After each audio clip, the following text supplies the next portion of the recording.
Our channel Indian YouTuber सरिता प्रीतम प्यारी। जय श्री राधे कृष्णा। आप सभी को देवउठनी एकादशी की हार्दिक शुभकामनाएं। मैं सरिता सोनी आशा करती हूँ आप सभी को कि ठाकुर जी की प्रार्थना वंदना उनके चरणों में निवास करते हुए आप सेवा नित्य प्रतिदिन कर रहे होंगे।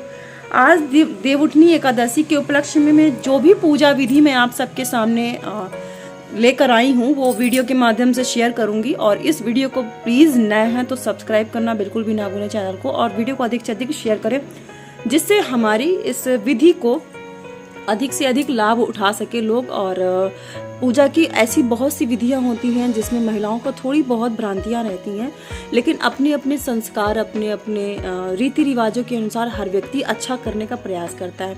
तो मैं अपने वीडियो के माध्यम से आप सबको थोड़ा बहुत जो भी आप सब तक पहुंचा रही हूं उसको अधिक से अधिक ज़रूर शेयर करें, क्योंकि आपके एक शेयर से और लाइक से मेरा मोटिवेशन बढ़ता है और मैं नेक्स्ट ऐसे नए नए वीडियो बनाने का नित्य प्रतिदिन प्रयास करती रहती हूँ। तो जय श्री राधे कृष्ण। और आप दिखाती हूँ आपको कि क्या विधि है, क्या पूजा के तरीके हैं।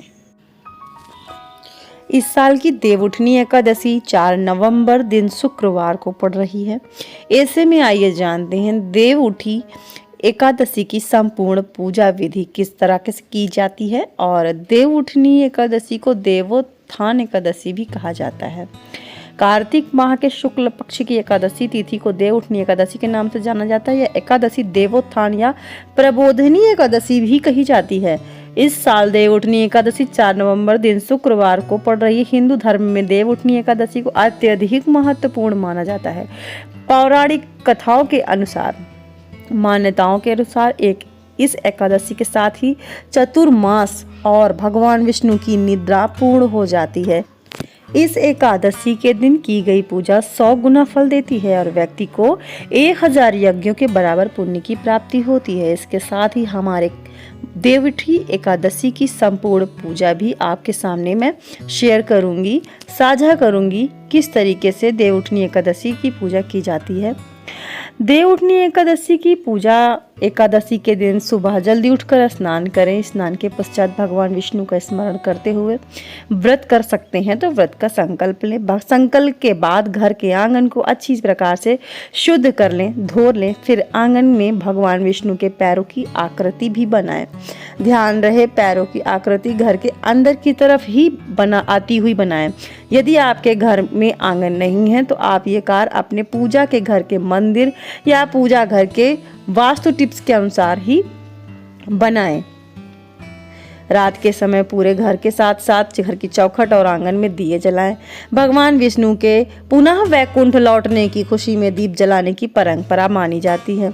रात्रि में भगवान विष्णु समेत सभी देवी देवताओं की आरती करें। शंख और घंटी बजाकर भगवान विष्णु को उठाएं। भगवान विष्णु को भोग भी लगाएं और प्रसाद वितरण करें। एकादशी की अगली सुबह से भगवान विष्णु की नियमित पूजा आरंभ कर दें। देवउठनी एकादशी के दिन कुछ बातों का विशेष ध्यान रखने को भी कहा जाता है। इसे अनदेखी ना करें। आपकी पूजा थोड़ी खंडित भी हो सकती है और आप भयंकर पाप के भागीदार भी बन सकते हैं। लेकिन बात वही आती है, अगर आप भावपूर्वक पूजा करते हैं तो भाव के साथ साथ थोड़ी सी कुछ चीज़ों का ध्यान अवश्य रखें। जैसे देवउठनी एकादशी के दिन लोग निर्जला व्रत रखते हैं, तो अगर आप निर्जल नहीं रह सकते हैं तो पानी भी पी सकते हैं। इसके साथ साथ घर के बुजुर्ग, गर्भवती महिलाएं या बीमार लोग व्रत के दौरान फलाहार का पालन भी कर सकते हैं। यदि आप बीमार हैं या कुछ परेशानी है तो आप व्रत के समय फलाहार भी रह सकते हैं। एकादशी के दिन भूलकर भी चावल बिल्कुल ना बनाएं और ना ही उसको उपयोग में लाएं। मांसाहारी या तामसिक भोजन खाने से बचें। व्रत का पालन अगले दिन द्वादशी तिथि पर ही करें। तो ये द्वादशी की एकादशी की संपूर्ण पूजा विधि आप सबके साथ सावधानी और जो भी चीज़ें हैं वो सब सावधानी रखने की बात भी मैंने आप सबके साथ साझा करी है, तो ये ज़रूर आप ध्यान दें। इसके साथ ही मैंने देवउठनी एकादशी में अपनी पूजन विधि आप सबको साझा कर दी है।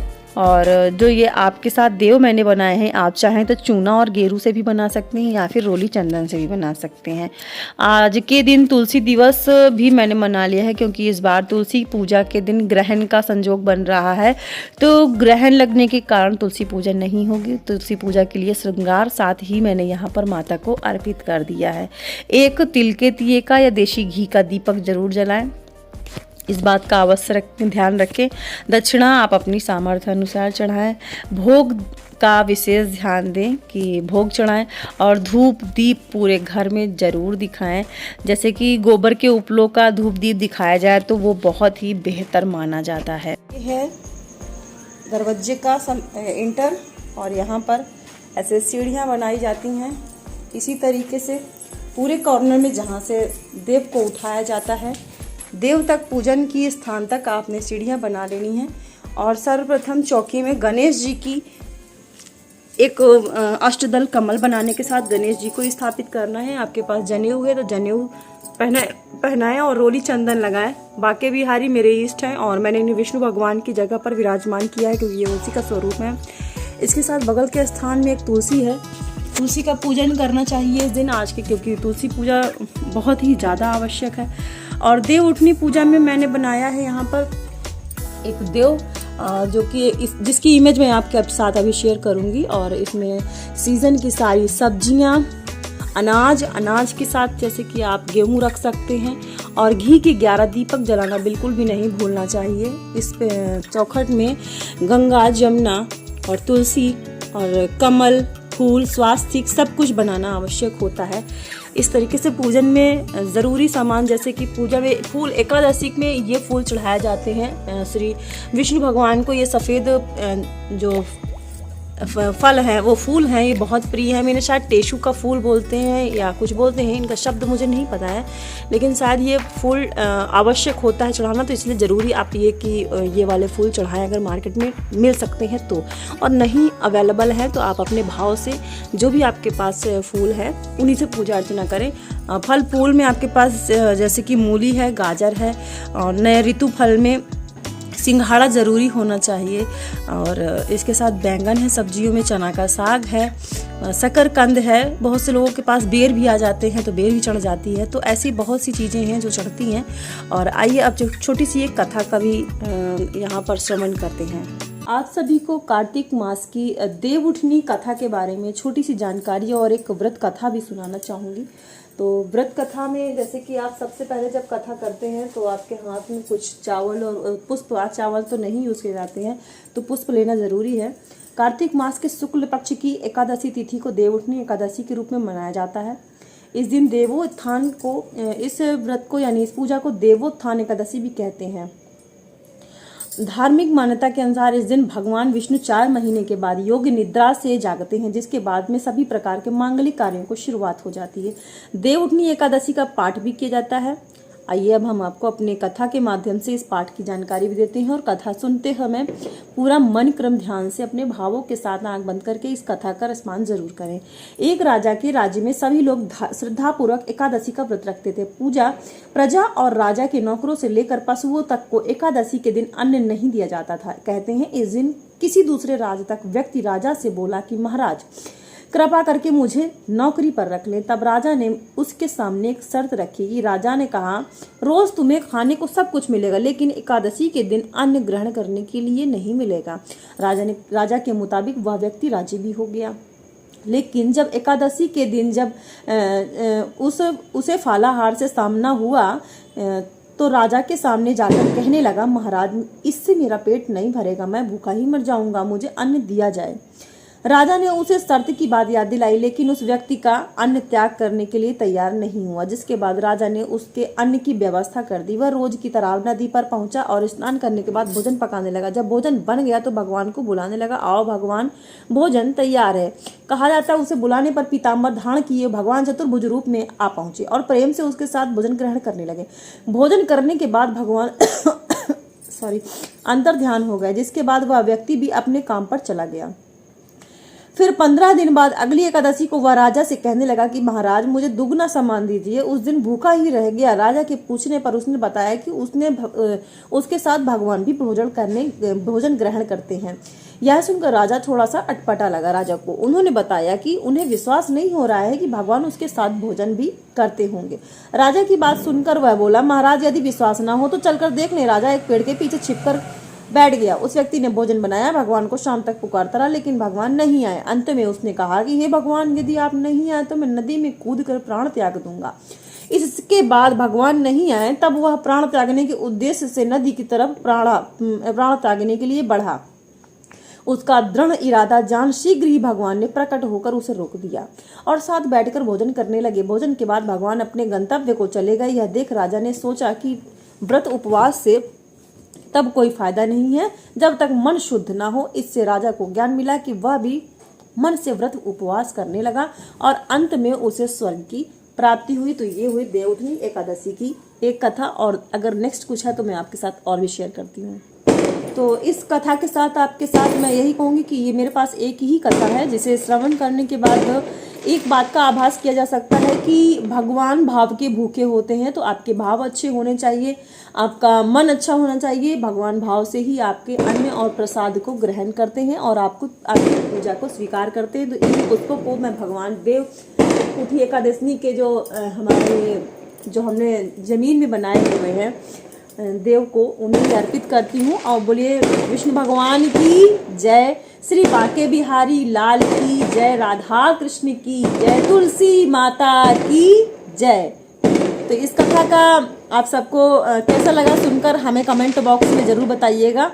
इसके साथ मैं पूरा वीडियो शेयर करूंगी और वीडियो यानी कि अधिक से अधिक शेयर कीजिएगा, जितना हो सकता है इस वीडियो को आगे से आगे तक पहुंचाए, जिससे हमारे देश के जितने भी धार्मिक अनुष्ठान हैं वो महिलाओं तक पहुंचे और उन्हें भी रुचि हो कि इस तरीके के वो प्रोग्राम्स यानी कि हमारे सांस्कृतिक कार्यक्रम को जरूर करें।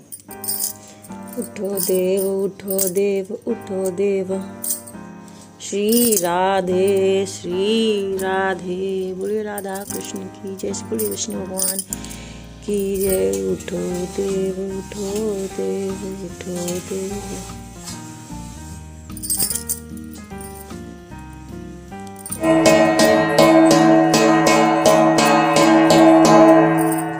बोलिए विष्णु भगवान की जय, राधा कृष्ण की जय। तो अभी सुबह का बजा हुआ है 3 और 3 बजे मैंने अपने देव, अपने श्री कृष्ण, अपने विष्णु भगवान को जगा दिया है। यानी कहने का मतलब है 3 महीने की घोर निद्रा के बाद भगवान विष्णु यानी बांके बिहारी मेरे निद्रा से जग चुके हैं और मैं उनकी भक्त, उन्हें जैसे राधे कृष्णा बोलती हूँ, राधा राधा नाम का सुमिरन करती हूँ। ईश्वर से यही मांगती हूँ, हे ईश्वर सारी सृष्टि के पालनहार, सबका करता धरता, सब कुछ अच्छा ही रखना, सबका कल्याण करना, सबके साथ अच्छा हो, सृष्टि का कल्याण करो, सबको सद्बुद्धि दो और मुझे सिर्फ और सिर्फ अपनी भक्ति देना। जय श्री राधे कृष्णा। श्री कृष्ण गोविंद हरे मुरारी, हे नाथ नारायण वासुदेवा। श्री कृष्ण गोविंद हरे मुरारी, हे नाथ नारायण वासुदेवा। हरे कृष्ण और कृष्ण कृष्ण हरे हरे, हरे राम राम राम हरे हरे। बोले श्री कृष्ण भगवान की जय, सृष्टि के पालनहार विष्णु भगवान की जय, राधा कृष्ण की जय। बोले श्री बांके बिहारी लाल की जय। जय श्री राधे कृष्ण। आप सभी को सुबह का यानी प्रातः का 3 बज रहा है। आप सभी को प्रातः वंदन। और मेरे बांके बिहारी लाल यानी मेरे विष्णु भगवान को मैंने जगा दिया है। आज देवउठनी एकादशी है, तो इस एकादशी पर उन्हें जगाना बहुत ज़रूरी होता है।